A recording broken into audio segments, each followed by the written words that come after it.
Okay, so now in this video, first I'd like to apologize for the last few videos. God, these are like the most homemade, artisan videos. Terrible.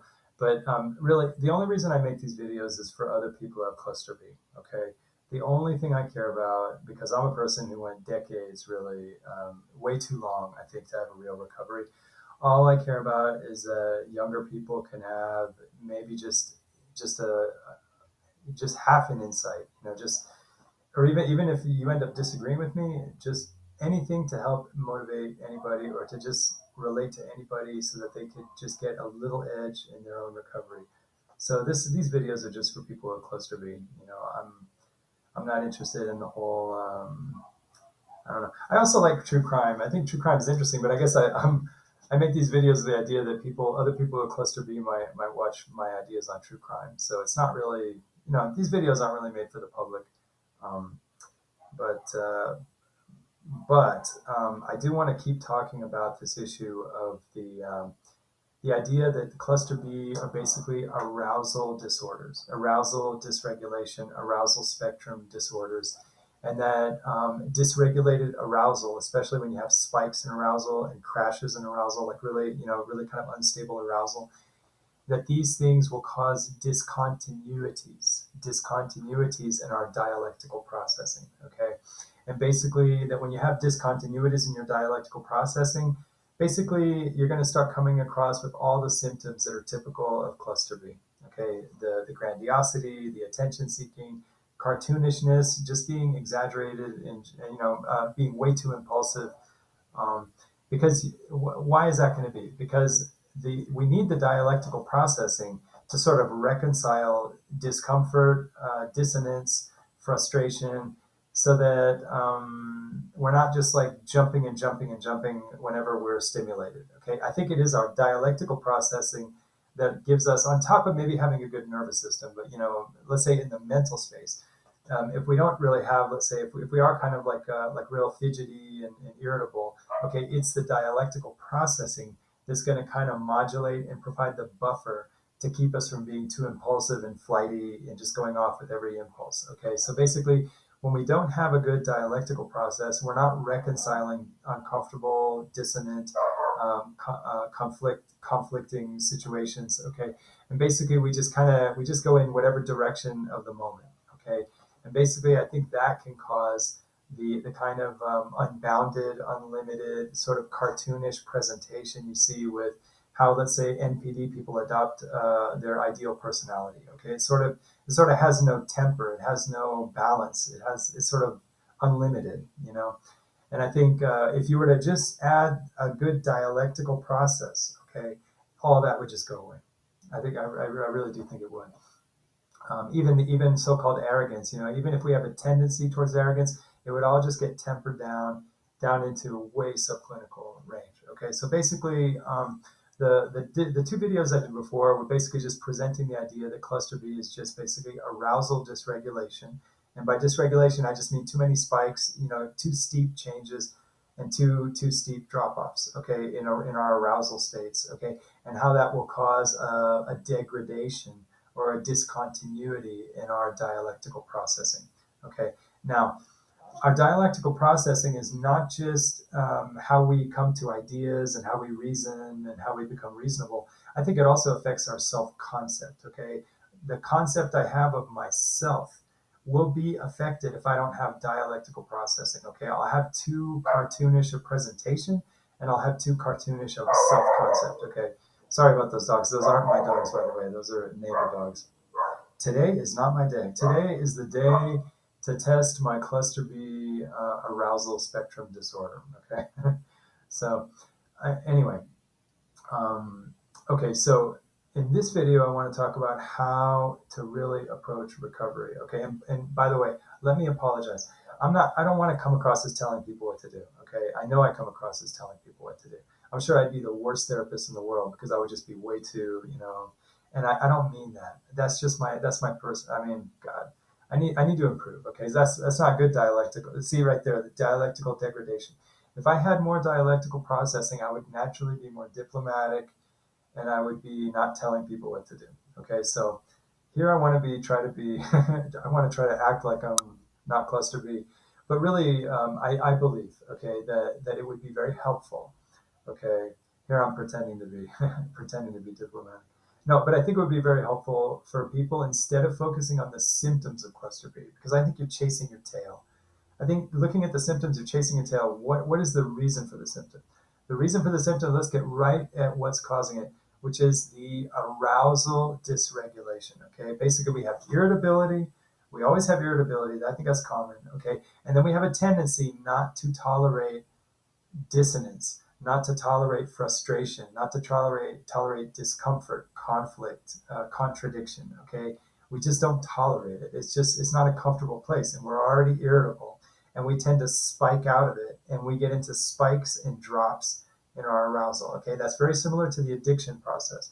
The addiction gets into the gratification, gratification, gratification, and when you get too much of that, you build up the crash. Okay, and your arousal just gets all whacked out. And I think that's why a lot of addicts start to act a lot like cluster B.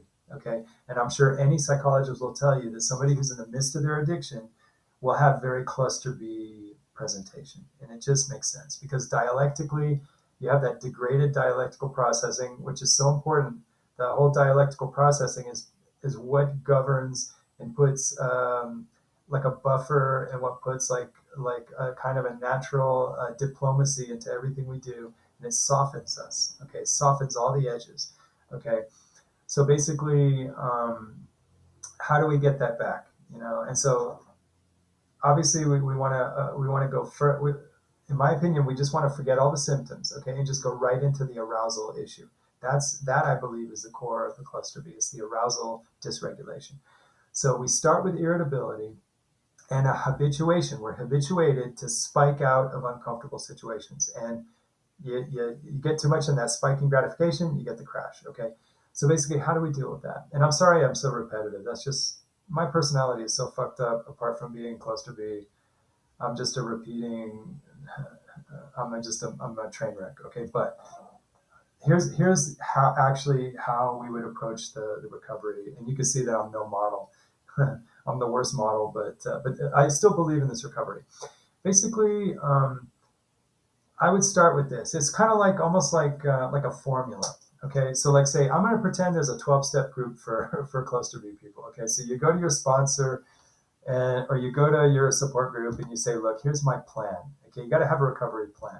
Okay, and basically the idea is to start in very small steps. Okay, to rehabituate ourselves, to retrain ourselves to tolerate just a little more frustration in small doses. Okay, everything in cluster B is in small steps. Okay, so the idea is you're going to start by just letting yourself tolerate just a milligram more of frustration, dissonance, um, irritation, things that don't taste good, things that don't smell good. Just a little bit, just a tiny bit. Like that dog yapping out there. Just learn how to just go by increments. Just start a program. It's like almost like a program. It's like a retraining program to start learning how to tolerate frustration. Okay, tolerate discomfort, contradiction, dissonance. Maybe music that you don't like. Maybe food that you don't love. Obviously try to eat healthy, but maybe try a vegetable that you don't really like. Maybe try not eating with salt. I don't like eating without salt, but try it out. Just because you just want to start tolerating little things. Maybe even like sleeping with like maybe the bed covers not exactly the way you like them. Just little things. Just learning and knowing it's good medicine. Learning in life, or maybe not turning the shower all the way hot. Maybe just a little bit moderately medium hot. Just like little things. Little things that will sort of bring out a little bit of our frustration and our sense of dissonance. Maybe listening to exactly the wrong source of news. Like say if you don't like liberals, listen to Democracy Now. Oh God, can you imagine that? Just whatever. Just let yourself be exposed to a little bit of fright and not too much, because in cluster B, everything is baby steps. Okay. But just start to habituate, and it's like a program. And if you have a peer group, have the peer group aware of what you're doing, because that's your sobriety plan. Okay. And basically just start habituating to a baseline where you start tolerating more and more, just in little steps, a little more dissonance, a little more conflict, a little more irritation, discomfort, sort of uneasiness, maybe things that are just kind of unpleasant, just little at a time. And you know it, you're just programming yourself to make yourself stronger. Okay. Always know that these are not arbitrary exercises. We do these exercises to get stronger.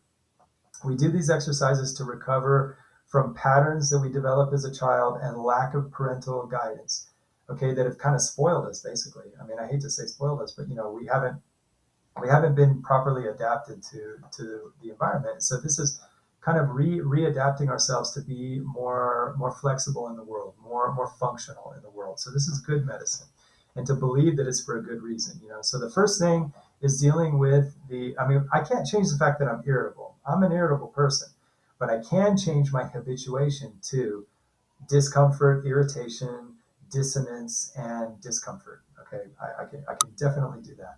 So just little steps, and have it kind of charted out like on paper, and definitely with a peer support group, however informal. I would just go to Narcotics Anonymous or even Sex Addicts Anonymous. I don't care, because I'm working on, it's my recovery, and I want to have peers who know my plan and can sort of know what I'm up to. So it's public, you know what I mean? Or at least, within a confidential group.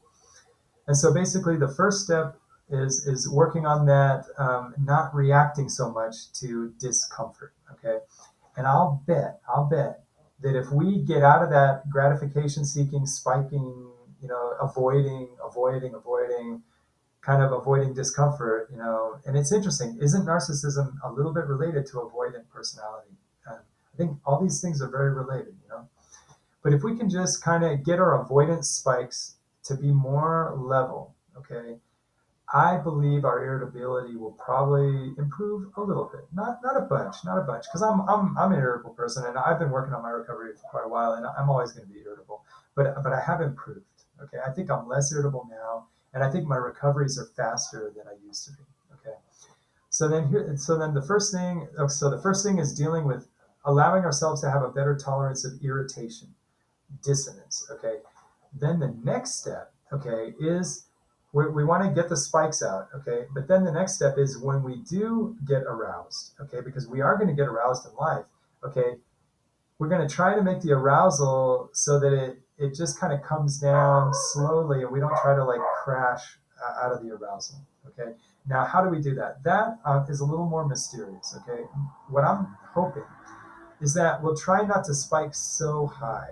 Okay, so what that'll mean is, and I'm sorry to say this, and believe me, I'm not telling anybody what to do. This is just an idea. Okay, and if people aren't ready for this or they disagree, I totally respect that. But if I were doing this, I would cut out the nicotine, the caffeine. I would cut out the sugar, even the sugar. Okay, and the idea is that in life we want to have our spikes, or we want our rises in arousal to not be so extreme. Okay, we want to try to have more kind of smooth arousals. Okay, so yeah, if it were me, I would say, it's gonna hurt so much, but no porn. No porn. Maybe if I'm going to date people, let's say if I'm young and I want to date people, maybe don't always try to go out with the hottest. Maybe start looking to get to even just be friends with people. And maybe try not to date so much, just not to focus on people being so hot and so, because all that is so stimulating. Just to get all the stimulations and just to try to get them a little more mellow, just more mild. It's kind of like the difference between like really hot sauce, medium hot sauce, and then mild hot sauce. It's kind of like, yeah, you can have your hot sauce, but make it like a mild hot sauce, and just kind of try to have things just not be so spiking. Okay, because every time you get into spiking, if that's too much of a pattern, it's going to create crashes, and that's just going to go back to the instability of our arousal. So basically, tolerance of frustration, tolerance of irritation, and try to kind of have the highs be a little more smooth, and just try to kind of mellow out the stimulations in life. Okay, and it doesn't have to be forever. This could just be like a program of just kind of like readaptation. The idea is to see if through a healthy diet, getting good sleep. Okay, and also, yeah, getting good sleep. Okay, getting good sleep, and also just kind of modulating our arousal. Okay, through the day. Maybe also getting good exercise so we can sleep. Okay, because if we don't sleep, none of this is going to work. Okay, So, getting good exercise, and again, I'm not telling people what to do. I'm sorry if it comes across that way.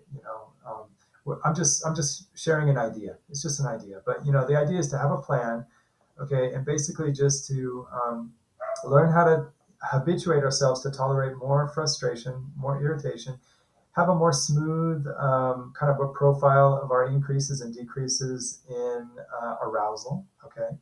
And even when we go down in arousal, try not to freak out about it. Okay, like let's learn. It's like a commitment. Okay, if I'm going to have a dip in my arousal where I start to feel not so good about myself, maybe not so good about life, just kind of let it be. Just trust that if we don't have the thing like wildly going up and down, if it's just kind of like this and this and this and this, even if I'm going down a bit and I'm just kind of mellow and blue and I feel kind of nostalgic and kind of negative, just let it be. Just let it be, and just kind of let it come back. Don't try to spike it back up. You know. And again, that's where the cigarettes, the coffee, maybe the alcohol, just let it come back. Let it come back slowly. Just believe that we will have a baseline.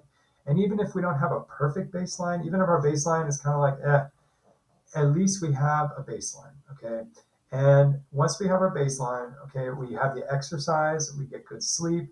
Hopefully, we're doing something constructive with our life, something that's interesting, maybe working on a college degree, maybe a nice job. Maybe we have hobbies, maybe a garden, maybe we learn more about cooking, maybe cooking healthy, exercise, just whatever. Maybe taking trips, learning how to, just traveling a little bit, or, whatever. Hobbies are hobbies, but the bottom line is to have life feel meaningful. Okay, so we're not doing anything that might cause us to feel bad about ourselves. Okay, and we're at least keeping our job. So again, we're not there's nothing that's really causing us, that might really affect our arousal. Okay, and basically we're just trying to get our arousal to be just kind of in a mellow zone. Okay, and I think that is the sobriety that we're looking for as cluster B. And I do believe that I hope that 12-step addiction recovery, I hope those groups would be friendly to allowing us to come in and maybe tell them about our sobriety plan so that we can also participate in that, call it addictions recovery. Because I think what we have is really an arousal dysregulation, which is a bad habituation, which you could say is an addiction, in the sense that we're habituated. And so basically, we're just trying to kind of rehabituate ourselves to get a more stable, a more healthy baseline, and a less of a kind of a less spiking and crashing of our arousal. Okay. And I believe that will, if we get, at least if we get sleep and exercise and have good diet, I believe that will improve our basic baseline. So at least we have at least a reasonable baseline. Okay. And our arousal baseline. So our arousal baseline will be at least reasonable. And if we can do that, I believe that our dialectical processes will naturally improve. Okay. All of our dialectical processes, I believe, will just have more presence and have more stability, so that our basically our dialectical process of how we deal with the world and ourselves will improve, so that we will have a better self-concept. Okay. And then we'll also have a better way of dealing with others, and we won't come across so cartoonish and exaggerated. And I guarantee, or at least I believe, sorry, I shouldn't say guarantee, but I believe that even our symptoms, all of our symptoms will just kind of go down, take the edge off. And if there's just a tiny bit of arrogance there, a tiny bit of, charisma, or, like a little bit of lack of empathy, I mean, hey, that could just be character. At some point, it just wouldn't even be clinical. It would just be our character. And anybody can deal with. There's a range of character that everybody can deal with. As long as we're not like too edgy and too exaggerated. So basically, this is for people with cluster B, and I really just propose, something to experiment with. I really love the model and the peer support that people get with addictions recovery, and I wish that we would have the same thing, and we could develop sort of like an understanding of how to describe our sobriety and what to look for in terms of getting our arousal a little more stable. Okay, and I believe that once our arousal is stable, I think then our dialectical processes will naturally become more functional. Let's assume that most cluster B people were walking around with degraded dialectical processing, affecting our self-concept, affecting our behavior, our interaction, our attitudes. Okay, so the idea is that if we can just stabilize the arousal, then our dialectical processing will just improve naturally. So sorry about the dog. This is a cluster B clusterfuck, but I really hope this helps people with cluster B. And these are the only people that I'm trying to reach out to: people with cluster B, or even adjacent or related issues. Even if somebody's subclinical, has an anger management issue, I think these things are all important, because I think arousal, it's even affecting American politics. So I think we can all kind of become healthier in terms of our arousal management, and we can really look at our recovery as arousal management, really. And I think that there's a lot that we can do, just training ourselves, just believing that it's possible, and really taking on the real task of just training ourselves to be more stable. So I really encourage that for everybody, and wish everybody the best. Thanks for watching.